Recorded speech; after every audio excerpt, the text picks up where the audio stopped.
And a very warm welcome and a happy lunchtime to all of us who are joining us, whether you're in Gloucestershire or whether you're somebody external from further afield.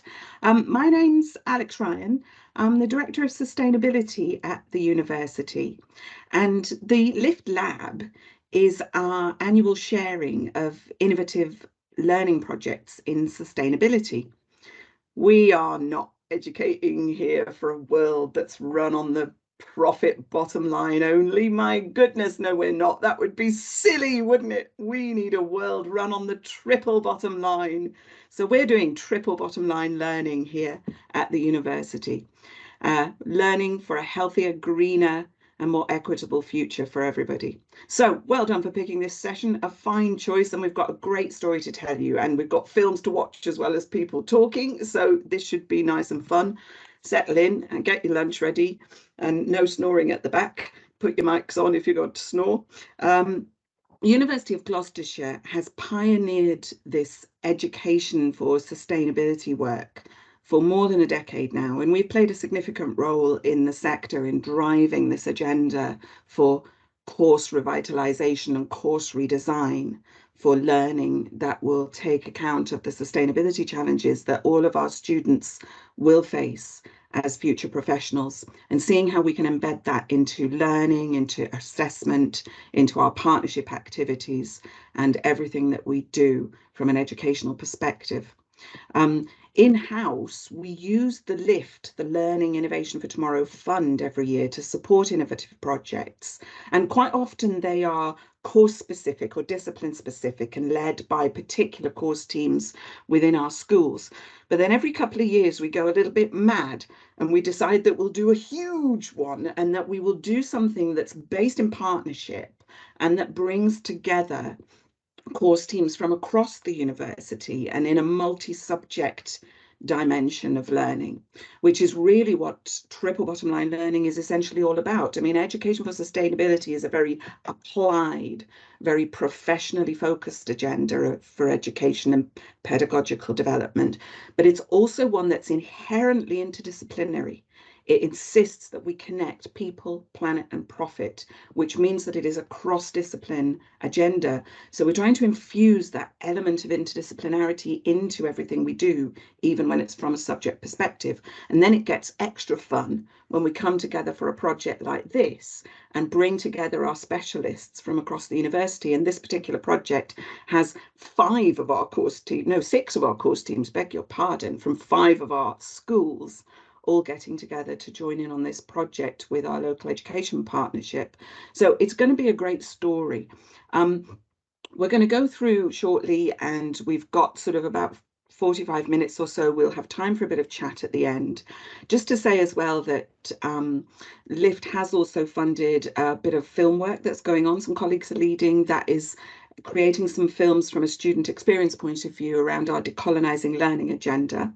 And also we've got another really interesting project going on at the moment, which is funded by the Quality Assurance Agency, which is a very student co-creation project around what does quality education for sustainability look like, what we're calling an anti-greenwash curriculum change agenda project. So if you're desperately interested to hear about that one, we can give a moment of chat on that at the end in the Q&A part. And also just for general interest about other sustainability things happening around the place, I've put already in the chat the podcast link to the new Behind the University podcast that's going on. They've done a special sustainability episode just in the last week and put it out.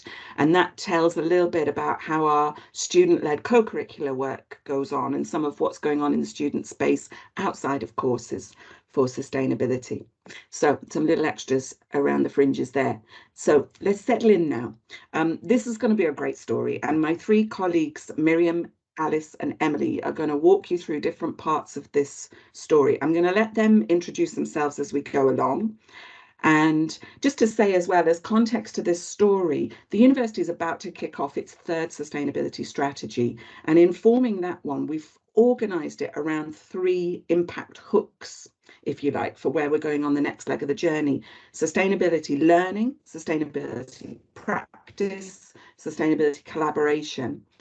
And this project that you're about to hear is a perfect example of how the dots join on learning, practice and collaboration for sustainability. It's a real cracker. So we've got the rest of the hour. Miriam's going to kick us off in a moment and give us the steering through it with slides and such. By popular demand, we have my favourite meditation singing bowl to help the speakers know when to transition. So we'll do our best to keep on time. And if you get too tuned out by the meditation bowl and end up just zoning out and thinking about your lunch or the nature of government and who's your ideal next prime minister going to be, then as I say, keep your mics off and snore quietly. But when we come back to Q&A, it'd be lovely if you stick your cameras back on and mics back on, and we'll be watching the chat board if you want to plonk some little thoughts or questions in as we go along. Okay, Miriam, would you like to kick off? Yes, hello, I'm Miriam. I'm the Sustainability Engagement Manager at the university. Our actual presentation is being kicked off by Emily, so I'll tell you a bit more about my role in the project later.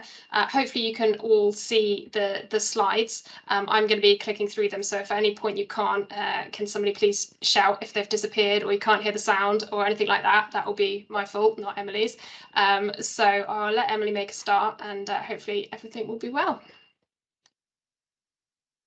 Thank you, Miriam. So I'm Emily Bierski, the coordinator for Cheltenham Education Partnership. I thought it'd be useful to just have a bit of an overview of who Cheltenham Education Partnership is for anyone who's not familiar with us. So Cheltenham Education Partnership was formed at the end of 2019 with the mission to expand the horizons of young people across Cheltenham and help them realise their full potential. So it's all about creating opportunities for young people across Cheltenham, opportunities that they may not ordinarily have as part of their school life, and doing it in collaboration. So really encouraging young people from across the community to come together in new and exciting ways. Next slide. So the partnership is made up of 13 full partners, and that includes 11 secondary schools from the state and independent sectors, plus the University of Gloucestershire and Gloucestershire College. And so this just gives you a bit of a snapshot of who's involved in the partnership. Next slide. So we're quite unique to other partnerships across the country. Educational partnerships, that is, in the fact that we have a number of supporting partners that feed into the overall strategy of the partnership. So they meet along with our heads of schools and Dr. Graham Parton at the School of Education, University School of Education, who is the chair of that group. And so the representatives from these supporting partners attend those steering group meetings, which happen 3 times a year, to decide on and agree on the overall strategy of the partnership. So you'll see we've got quite a collection of local organisations there, ranging from the government organisations through to Cheltenham festivals and Christian arts festivals, G1st LEP. And quite often, because our partnership is largely focused around collaboration across the community, we look to participate in various events and activities in collaboration, not just within the schools and the educational institutes, but also with these various organisations. Next slide. So the overall aims of the partnership are to, as I mentioned, create opportunities for young people to help them realise their potential. It's also about reaching people regardless of their backgrounds, social, economic, educational. So we kind of look to create opportunities for all and really kind of focus on where the young people want to gain experience the most. We also look to provide training and opportunities for teachers to deepen their knowledge in various subject areas, and also look at bringing teachers together from across the educational institutes to share best practice around the work that they are doing within their educational setting. We look to provide foster social cohesion across Cheltenham as well, and in doing so we look to again create opportunities that are in collaboration with various organisations across Cheltenham. Next slide. So I won't go into a lot of detail here, but I just wanted to give you a bit of a taste of the kind of activities that the partnership runs. So it's quite varied in its range at the moment. We are fairly new as a partnership, so it's kind of, we're very much in that early stage of discovering what works for the partnership, what appeals to young people across the partnership. But as some examples, we've run a Manifesto for Change project, which has provided young people from across the schools with an opportunity to have their voices heard on education and how they feel education should change, particularly in response to recent times with the pandemic. The Shout for Change project is a recent project that launched as a youth debate, providing young people with an opportunity to present their views on topics that are of interest to them in front of policymakers and various other industry members who are enabled to influence change on their behalf. Then we do things like a Latin course that's open to students who don't have that option within their schools, providing with the chance to have a qualification in Latin. There's a student-led podcast where young people have the opportunity to interview the people they want to interview, ask the questions they want answers to. So it's really student-led, and it can vary from giving them an opportunity to learn about careers to learning about ways to managing mental health. It's really driven by the students, and it's up to them to determine where they want to take it. And then we also do a number of various competitions across the schools as well. One thing that we found has really benefited young people across the partnership through running these various activities is providing them with the opportunity to come together in person and meet young people from other schools and realise, actually, you go to that school, I go to this school, but we want the same thing, and there's no reason why I can't achieve what you want to achieve. So it's really kind of helping to encourage that kind of level thinking and realising that they can together achieve their goals. Next slide. So Changemakers, how did it come about? So originally Changemakers launched as a project for Cheltenham Education Partnership in 2020, and then it fizzled out because of COVID and not being able to bring people together in person. We relaunched Changemakers in 2021, around the same time as COP26, which took place in Glasgow last November. And really, it's been about providing young people with a voice around climate change and sustainability and empowering them to take action predominantly across their schools and the community. We found it was essentially important to relaunch it last year because of all the work that was happening around sustainability with COP26, and really to provide young people with an opportunity to learn more with the view that the future careers that they're going to be that they will be going into will have strong connections with sustainability. So Changemakers launched. Next slide, please.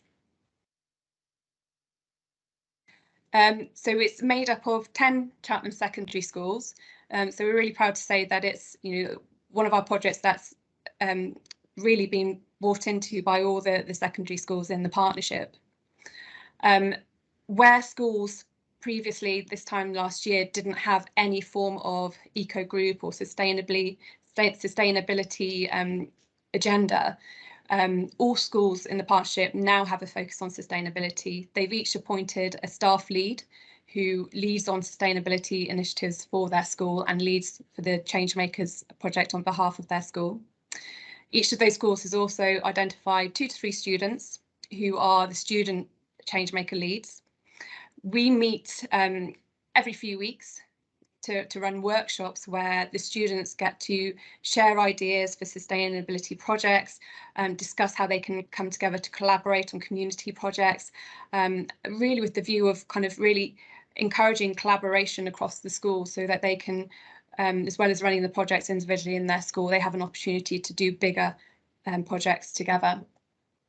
Those student leaders take what they learn from those workshops and feed back into larger eco groups that are held within the schools. So really kind of trying to broaden that message around sustainability and what young people in schools and community are trying to do to try drive this important subject. Next slide. So we launched, as I mentioned, back in November. I'm now going to show you a quick video of that launch event, and just to say, because the partnership wanted to kind of draw on knowledge from within the industry and local government leaders and the work that's been done across the community, we felt it was important at this stage to do a launch that brought in these various industries to help educate young people on what was happening. And then at the end of the event, the young people came together to kind of decide how they wanted to take that forward and where they wanted to focus their attention. So if we could play that video, please.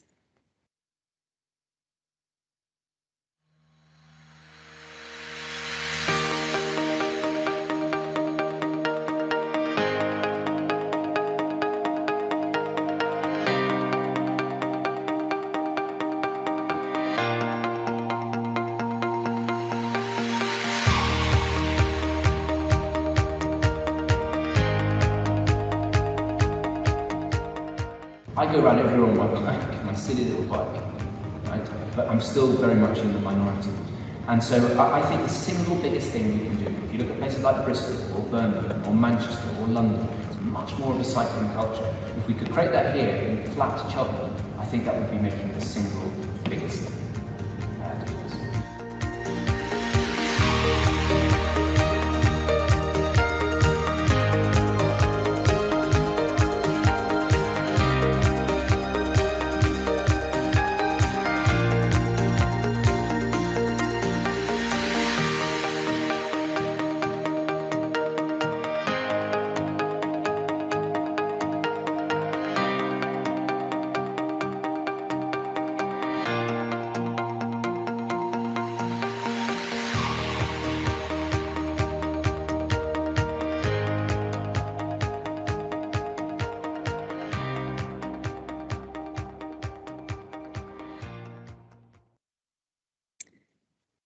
Thank you, Miriam. So as the project began to grow, we were very, very excited when the University of Gloucestershire Sustainability Team and School of Education agreed to collaborate with us on the Changemakers project, because we felt that the young people were coming up with some fantastic ideas around, you know, how to plant more trees and manage energy usage and various things within their schools. And we just felt we needed to take them to the next level of thinking beyond the boundaries of what they can do within their schools and thinking towards the future and how sustainability could look for them in their future careers. And so drawing on the university's expertise in education for sustainability, we felt that, you know, this would provide a unique opportunity for these young people to really kind of learn about how sustainability links to various subject matters, and not just to those kind of high level actions that they've been taking so far.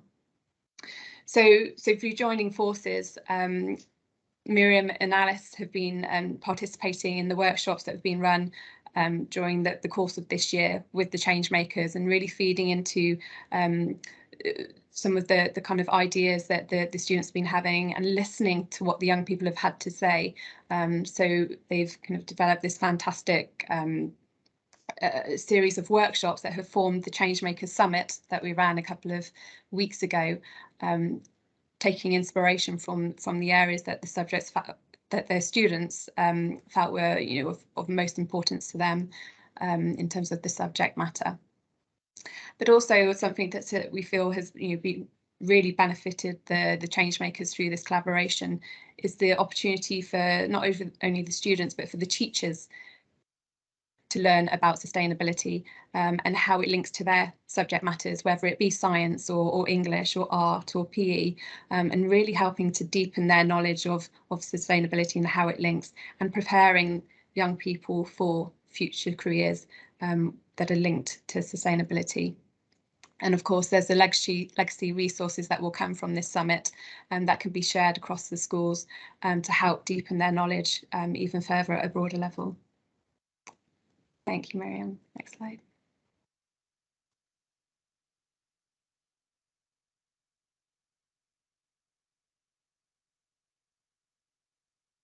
And that draws my presentation to a close, and I will pass back to Miriam. So thank you very much, everyone.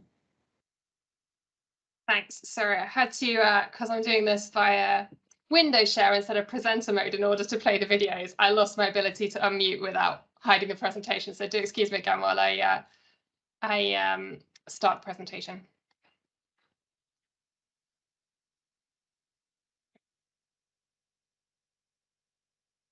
Okay, perfect. So thanks, Emily. We were obviously really excited to collaborate with Cheltenham Education Partnership this year. And Emily touched a little bit just there at the end of her piece about the types of group that we thought could benefit from this collaboration. And the immediate focus of drawing people together for this summit event that took place in June was the students themselves, the student leaders. And we brought together, I think, over 135 students from across all 10 Cheltenham secondary schools for this event. And we sort of started earlier on in the year, kind of January time, working with that small group of student leaders that Emily mentioned a moment ago. They were sort of 3 or 4 students from each of the schools that came together for a series of developmental workshops, yes, to share their ideas about what they were doing in school and to find ways to work together, but also to help co-create and plan and work with us to design the summit. And we learned quite a lot from those early workshops about where the students were at in terms of what we thought they most needed out of the summit event. And what we were seeing kind of early on in the process was a few things. There was a definite desire, as I think we all see from students and young people, you know, in the news and in sort of social media spaces, that there is a real desire to see change.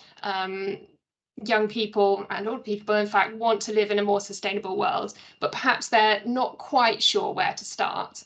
And in terms of where they were starting at the moment, this was largely in 2 places. It was around practical action projects in their schools, and they were generally focused on sort of the immediate things that people first start about in terms of sustainability. So maybe a little recycling project or perhaps a tree planting project, these sort of easy and obvious and tangible actions. And the other space they were in was in a campaign space. So they knew that they wanted to see change. They knew that climate perhaps was a big part of that. And they were sort of starting to knock on the doors of politicians or local leaders and saying, yeah, we want to see change. We want things to be better. But maybe they weren't quite understanding who is behind the doors, the complexity of that change. And we thought perhaps they could be a little bit more savvy with how they brought that by understanding the professional context a bit more. And finally, they were really starting to ask questions and want to know more about sustainability in the careers landscape. So they were asking about sort of careers in sustainability. And we thought this was kind of an interesting starting point because at the university here, we really look at what sustainability means in all careers, in all mainstream careers, not just those with a sustainability label like mine. So we wanted to kind of bring that to the mainstream space as well. So that was the sort of the landscape around the student leaders and what we thought that they could get out of the event. But there were also 2 other kind of groups of beneficiaries. One was teachers and trainees. Emily touched a bit on them a moment ago, but there's increasing research around that shows 70% of UK teachers feel that they're not actually adequately equipped to teach students around the climate change and sustainability issues. Which perhaps is even more than we find perhaps with some staff in higher education. So the school system is perhaps a little bit behind some of where we're pushing with education for sustainability in universities. And I think maybe this is a good point to just pick up a little bit on what Alex and Emily said earlier in terms of what education for sustainability actually is. And if we look at schools, colleges and universities, it's great doing the greening the campus stuff like the recycling projects and the practical action projects. But actually the core product of the education system is education. So really we need to be looking at what does this mean within curriculums. And one of the things that we were trying to achieve with this project was to equip teachers to think about what does this mean within their core curriculums, whether they're an RE teacher or a PE teacher or a geography teacher, an English teacher, whatever it is. So that was teachers. And through the resources and the legacy that we were creating, we knew that there was also a really great gain that we could have for people like yourselves, academics at the university, who could reuse these resources as stimulus for activities or as CPD. So we felt there was a real opportunity here. Okay, so the summit components, which, as I say, we started to co-create with the student leaders in the run-up to the event. There were sort of 4 main elements of the day. This was a whole one-day event from 9 in the morning to 5 in the evening. So it was a really sort of rich and full-on day. We started with a keynote in the morning from a company called Interface that we first partnered with as part of our Radical Sustainability project that some of you may remember back from 2019. They are a global flooring manufacturer and they're leaders in sustainable business. So we thought right at the top of the day, put the inspiration in a company that on the surface you might think flooring manufacturer, sustainable. It was really getting students to think about a core business and how a core business had transformed themselves right across every role in every part of the business to progress sustainability. We had an action zone.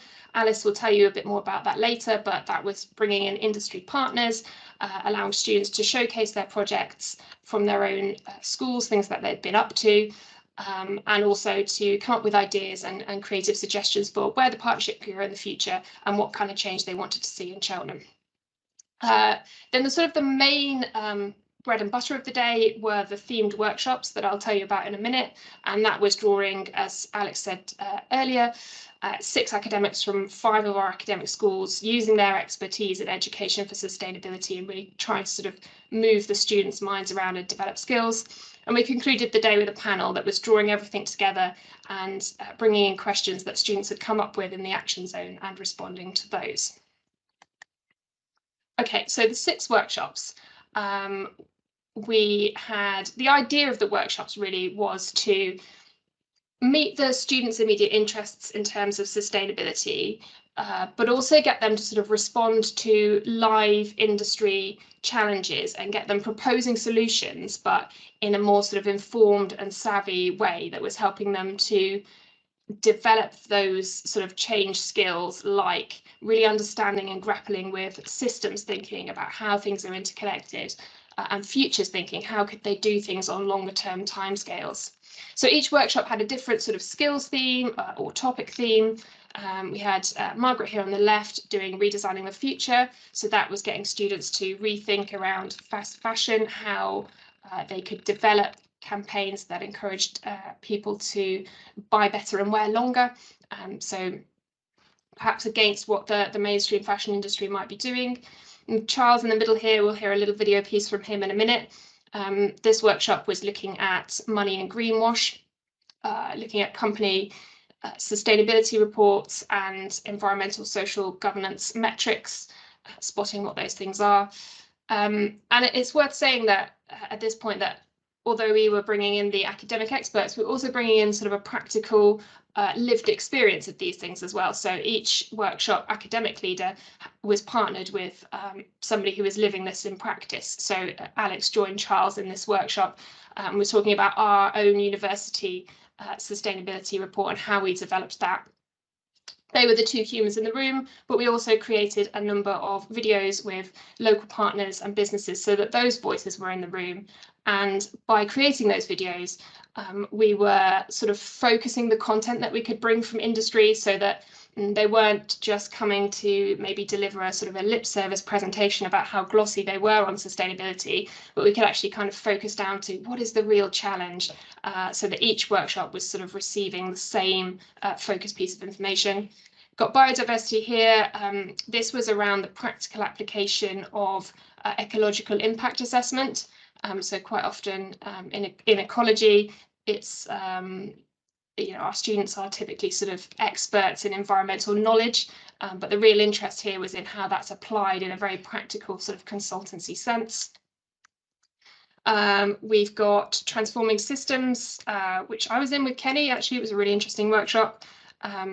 Smart carbon and communicating and influencing. I won't go into too much detail on all of these because I want to get to a video piece that we used in the money and greenwash session.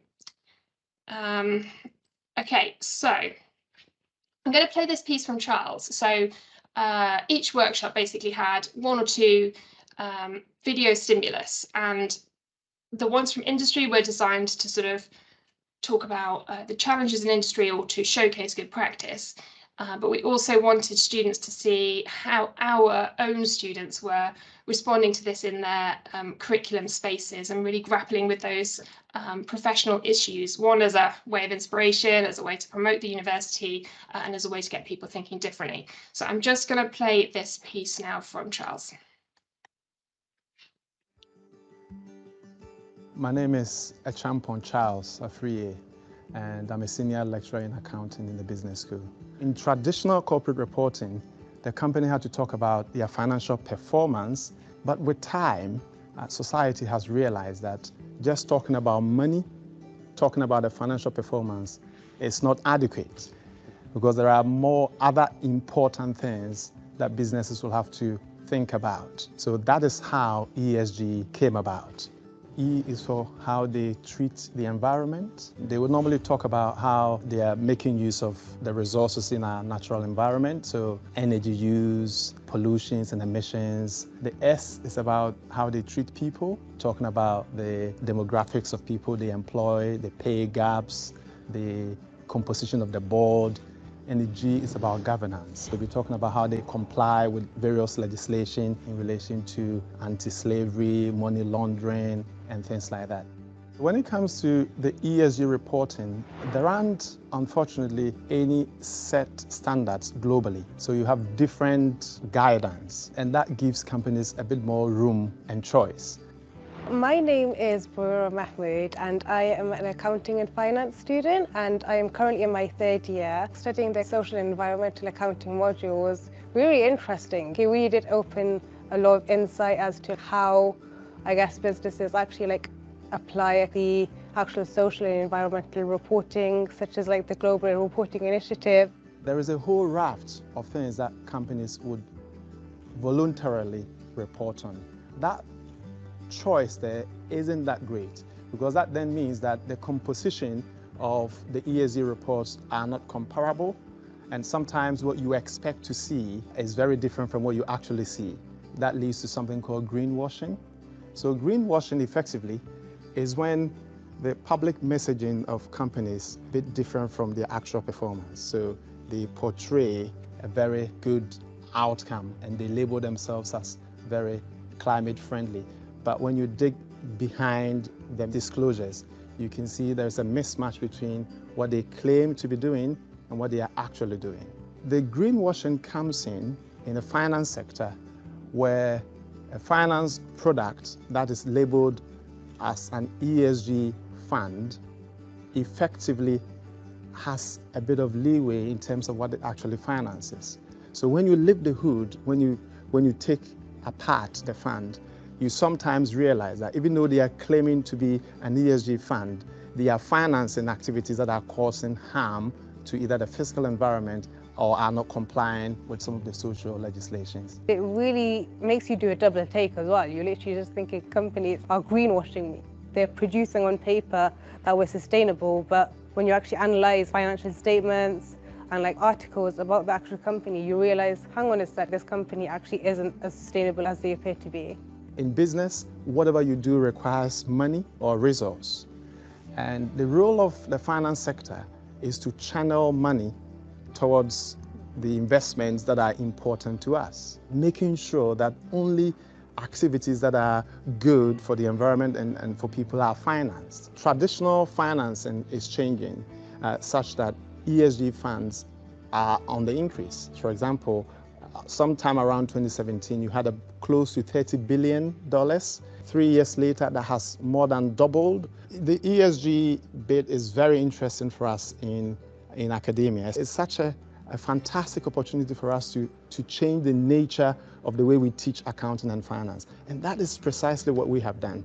Before I studied the social and environmental accounting module, I was thinking you don't really need to report on sustainability, but then obviously studying the accounting and finance module more, I was oh, hang on a sec, they actually do need to do that, because some businesses cause so much harm to the world and they just sort of get away with it. So as a course team, we help our students understand how business works, because they are able to understand the true cost of business activities and how the future cash flows that a business generates depend on mitigating for some risks that for a long time we had ignored. I think the knowledge that I've learned through my accounting and finance degree will give me an edge, and I can make businesses better by applying all of the things I've learned.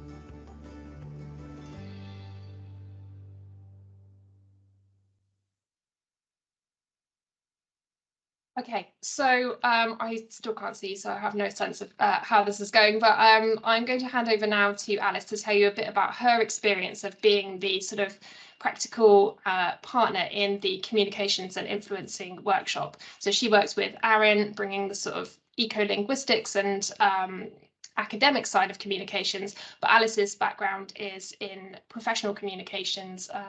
So she was kind of coming with those eyes and working with the students. So I'll let her talk you through that session and also some of the other components of the event. Thanks, Alice. Thanks, Miriam. Okay, so just diving straight into the communications and influencing workshop. The way we came about to developing this workshop was really based on the workshops that Miriam and I had attended as part of the Changemakers project throughout the year, where students were really telling us that they wanted to be able to influence their peers, people in industry and even the government. But they were finding it quite challenging to actually communicate in a way that change behaviours. So in developing this workshop, we built in the learning outcomes that we wanted students to be able to recognise the importance of everyday language in the climate and ecological crisis. We wanted them to be able to analyse how customers receive sustainability messaging, and we wanted them to think in terms of being a professional and make practical recommendations to businesses on how they can do authentic sustainability communication. Next slide, please.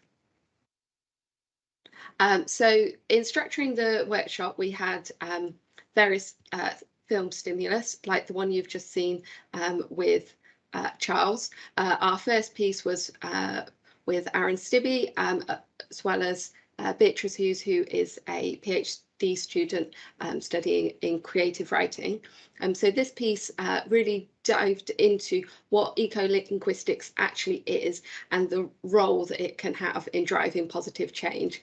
So we shared the Stories We Live By module and how that encourages students to rethink the power of language and how it can be used to transform society. And Aaron also shared some really good examples of both good use of eco-linguistics and not so good, and the impacts of that in practice. The second film piece we included in that workshop really gave students that really good industry example. So we looked at the University of Gloucestershire communications.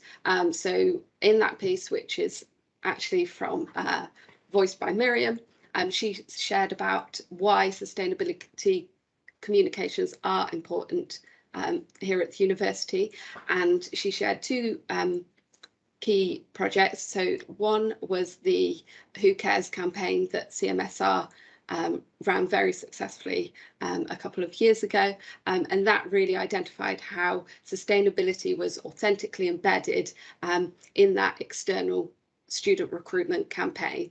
And then on the other side of the communications, it was looking at the Live Smart programme and how we engage students, mainstream students, internally with our sustainability messaging. And then with these two films in mind, we introduced the activity for the workshop to students, whereby they would be addressing a real world communications challenge as posed by our university caterers, Baxter Story.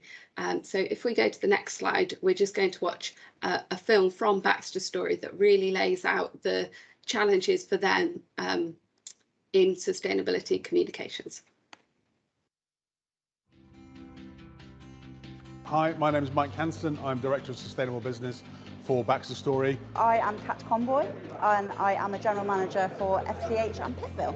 Hi, I'm Scott Harding, Operations Manager. So our sustainability journey with Baxter Story, we actually started back in 2006. Way back, we started our whole journey by achieving ISO 14001 in 2007. We also became a carbon neutral company in 2007, which we held for 10 years, until we moved in 2017 to 100% renewables and remained with a carbon neutral fleet and business travel. And we're all the way through now to committing to net zero, developing our ESG strategy across our business, moving to EVs, making sure we have sustainable food across the whole spectrum. So very ingrained in the business, really intrinsic, and very exciting times ahead. Sustainability within Baxter Story, particularly at the University of Gloucestershire, there's always a huge focus from our teams to create the sustainable requirements needed across the business. We focus heavily on our purchasing from Poland line caught tuna, Red Tractor meat, all British free-range eggs, right down to encouraging the students to use reusable items wherever possible. I've been with the university for 9 years and the changes that we've seen dramatically over the years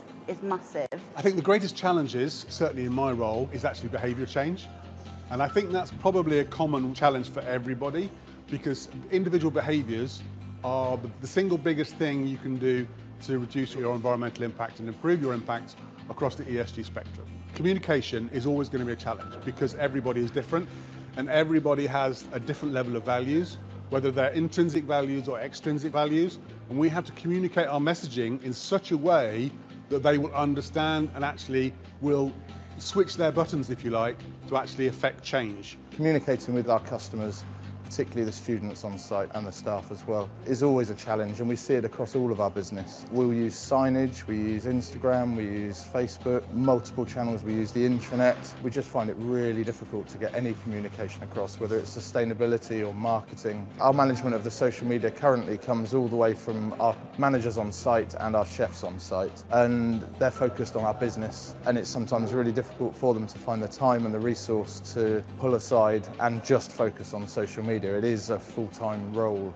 I think people do not understand what the impact of sustainability is. Obviously we have posters, we have marketing, but I don't think it's fully understood. Biggest success we've seen in change in behaviour is to introduce a charge for using disposables, and it's something that as a business we're huge advocates for. The biggest success the government have had in sustainability recently, simple wins, has been charging for carrier bags in supermarkets, and since we've implemented that here we've seen a huge increase in people using reusable crockery. So I think the top messages we would have really would be, we would absolutely love people to stop using disposable products as much as possible. So help the students understand our purchasing and our procedures we have around procurement. And I think the other messages we can have are all of our oils recycled back into biodiesel.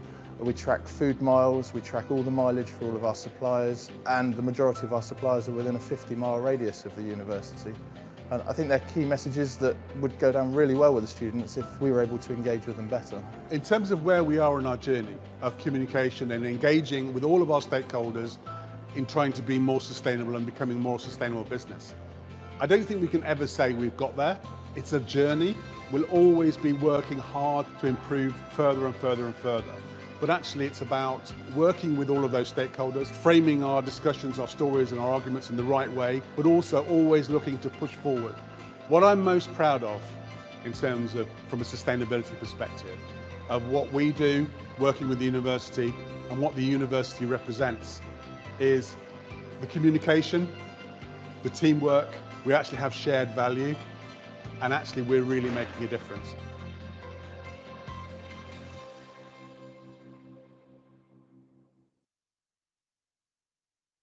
Thank you. So with these three films and learning in mind, for the workshop we actually went down into the university refectory at Park, and we asked the students to read a canteen. So in this they were looking for various things. For the educational messages, we wanted students to look at what was being communicated and assess how authentic it was. For example, looking at things like accreditation labels to see if there was clear messaging to explain what those labels actually mean. Greenwash was quite a hot topic for the day, so students were looking out for that throughout the session. They were also looking for things like positive nudges, so we wanted students to look beyond what's in the written communication to see how easy and obvious it is for customers, to make sustainable choices. So they looked at things there like pricing and positioning of items. And then for negative nudges, students were looking at whether there was anything in place to discourage the less sustainable options, such as displaying food miles or the carbon cost of the different options available. So from there, we asked students to put their learning into practice and imagine that they were a communications professional working for Baxter Story, and we wanted them to suggest a range of solutions for both physical and digital communications channels. So the students worked in small groups, and then at the end of this session, we all came back together and they shared back to the rest of the group a key thing that they'd change in the refectory through better communications, or a positive thing that they saw there and that they would like to see in their own school canteen. And the students all took away from the session a postcard where they could feed those ideas back to their canteen after the workshop. Next slide. And so just talk very briefly, I'm aware of the time, on the sustainability action zone. And so we had the display of student work for the work that they'd been doing throughout the year, where they touched on projects like waste and recycling, to biodiversity, dietary choices, that sort of thing. And there was an activity where students went online and they completed a form where they could critically assess other projects against some criteria that included things like triple bottom line, collaboration, communication. Next slide, please. We also had an exhibition of industry guests, including a range of local organisations, and in that space we were encouraging the students to take their ideas for changes that they would like to see from industry, and speak with those industry guests about them and learn a bit more about the challenges of actually implementing those sorts of solutions in practice, and also talk about the sort of career options that they would like to see from those industries. Next slide, please. And finally, there was various interactive activities. So we had things like an educational piece about what the triple bottom line actually is and how that links to the Sustainable Development Goals. We also asked students for their ideas about how they would like the Changemakers project to develop and grow for next year, and what sort of sustainability skills they see as really important. And back over to you, Miriam. Thanks, Alice. I'm conscious of the time at this point, and I want to leave an opportunity for some brief questions at the end. So I'm not actually going to play this next piece, but I'm going to link it in the chat because I do think it's worth a watch. The event itself was supported by some of our PGCE trainees, and as I mentioned earlier, with some of the legacy of the projects, we're looking to embed the resources and the learning and the thinking and the work with partners into our PGCE, and Amy and the team have already done some fantastic work on the PGCE, embedding education for sustainability as part of their ambitious curriculum. So Amy's put together a bit of a piece, she wasn't able to be here today, that explains a bit about how they went about embedding EFS into the PGCE, and I'd really recommend it as a watch. So I will pop that in the chat and just move on for now. Oh, as always. Oh, come on, move. Okay, bear with 1 second. Okay, I can't make it disappear. I'm going to stop presenting and then start again. I'm Just sorry, I while can't. Miriam's sorting her tech out, I'll just say to everybody that I can see you're all just enjoying the films far too much, and there's no questions yet in the chat. I do have a question at the end if we have a little bit of time, but I know Miriam's trying to sort out so that we've got a final film to just play you to give a flavour of this event. I put the link into the chat as well, if that's helpful. Yeah, yes, and thank you. apologies because my bell, it clearly wasn't working very well when we were starting off with the first speaker. They couldn't hear me, so we lost a few minutes. Okay, no problem. I've actually got this working. So this is the final film that I just want to play you, and it is very, very short.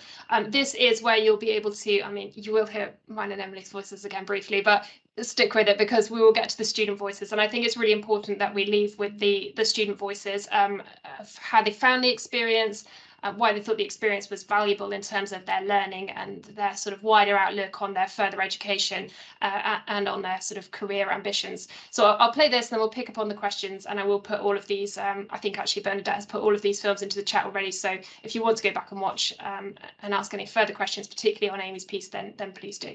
Okay. Today is all about sustainability. It's bringing young people together from 10 schools in Cheltenham who are part of the Cheltenham Education Partnership to learn about sustainability in the context of future careers. It's such an important subject for society to build foundations around sustainable thinking. We decided to work with the university on this project. They're a leader in this field of sustainability. We've really made our names in something called Education for Sustainability. We were one of the first universities to pick up this different way of doing things. Transforming education and putting sustainability in education is really the most important legacy we can have for our students. What's really important about this collaboration is bringing our expertise and helping schools to embed that in the pre-university level educational experiences. It's no longer enough to be a subject specialist. To solve the sustainability challenges that the world is facing, students need to have sustainability knowledge and subject knowledge, and they need to understand what it's like to put that in practice with the challenges of organisations. When they are the leaders of the future, they can transform and change that industry through thinking differently and build a better future for people, profit and planet. It's important to have skills in sustainability because it affects everyone, and when you're thinking about the environment, you're also thinking about everyone that you care about. For example, not use products made by companies who use greenwashing. If they're unreliable in their official documents, they're going to be unreliable in everything else. Sustainability is actually a major role in protecting our planet, and it's a lot more important than people think. It's important to learn about sustainability from a young age, because then as you grow up you can teach it to other people, and also you can make a change from a young age and then continue to do it, and it almost becomes a habit. It's a hands-on experience with this summit. It's giving those children here the voice, but also the change that they should be making and being actively involved in that decision making to push employees to the brink of sustainability and carbon zero. The key thing now is that we keep moving forward. We'll only achieve that, big goals, big ambitions, through collaboration. Everything is going to be more sustainable. So if I have those skills now, I can use those skills to work on stuff and make things better for the future. There are so many ways that we can help to get involved, and they can help us to see those areas that we don't see on a day-to-day basis. And ultimately, it's going to make the world a better place.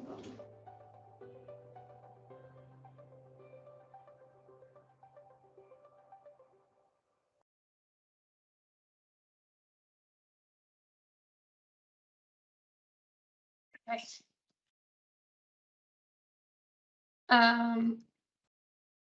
Sorry, Alex, do you mind just picking up? Yeah, is that you done now? Yeah, that's great. Miriam, I think that's a lovely way to have ended that particular bit, is with that film with the student voices. Sorry, because people couldn't hear my bell, we lost about 5 minutes on the road there, so 5 of our 10 minutes question times. If there is a burning question, please feel free to just flick your camera on and get stuck in and shout out into the room. But whilst everybody has a moment, I will just first of all actually say thank you to everybody who has pulled off this project. That includes Miriam, Emily and Alice, and also all the academics who took part. All these films that we've sort of taken the trouble to show you in this presentation are all going to be in a legacy pack, because the films and the intention behind this learning design for these workshops for the school children was that it would also create us some adaptable, reusable learning materials that we can keep using within the university in a very flexible way. So for instance, like the Smart Carbon workshop, that can be used in business courses, in engineering, in IT, in any number of courses where you want to get your students a fix on net zero and carbon emissions in a really quick way. There's some really good stuff there. So if there's no other questions jumping around, I'm going to ask maybe Miriam, just as the sort of architect of the learning design, but Alice, feel free to chip in, or Emily, if you'd like to, just to say something about how these young people engaged in these workshops we gave them that actually were giving them a really full-on university level learning in sustainability, the way we do it to our 18 and ups. Because, you know, I know in the one I was in they were very interesting, but is there a little comment you'd made about how they coped with that very complex, rich thing we gave them? I mean, I think they found it challenging, but I think they found it challenging in an exciting way. And, you know, when people sort of, even when academics ask me about sustainability, I often sort of say, well, we're all learners. I might have sustainability in my job title, but I'm learning just as much as you are and just as much as the next person. And I think that's sort of the same is true across age boundaries as it is across role boundaries, life boundaries, all other boundaries. And I think the great thing about those sessions was, yes, you know, the students were coming there to grapple with these things, but they were grappling alongside us, alongside their teachers. And, you know, I think it really did sort of move their minds around and get them asking different questions. And I remember you commenting at the end of your workshop that one of the students from one of the schools felt sort of so empowered. You know, she went up to Charles afterwards and said, oh, can I look my father's company up on the ESG database, because I want to know how they're performing so that I can go back and I can ask those really sharp questions that we've been looking at sustainability reports in this session. And I'm going to go back and ask him about the sustainability reports of his company, and I'm going to go and tell him if he's greenwashing.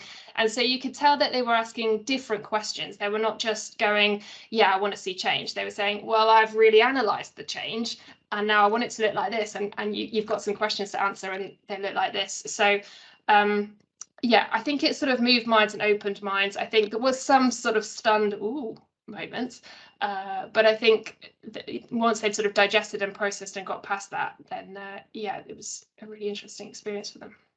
Yeah, I think that's right. And you've picked out, you know, that was my favourite memory of the whole day, actually, of seeing that very empowered, engaged way in which they took this and thought, right, I can do something with this. I can make change with this learning, which is actually what we've been hoping for. We really wanted this event to be beyond your normal Green Jobs Fairs day for kids, or here's how to do an action project and do recycling in your school. We really wanted to take them right into that world of, you're going to be these future professionals who will lead this change.